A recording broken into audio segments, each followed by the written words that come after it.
ఆ తత్వం అనుభవించిన వాడు ఎవరు ఉంటారో వారి నోటి వెంట వస్తుంది ఆ మాట.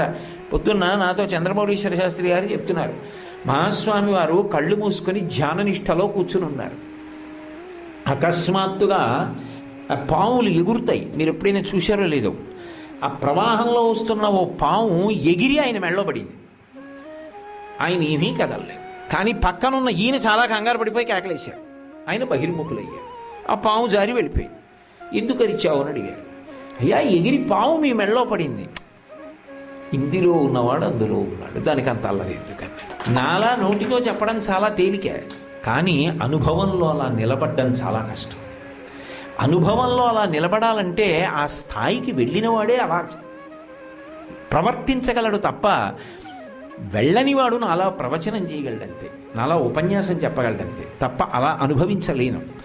కాబట్టి ఆ మహానుభావుడి నోటి వెంట ఏ మాటలు వస్తూ ఉంటాయో అవి సమస్త తత్వమునకు సారమై ఉంటాయి.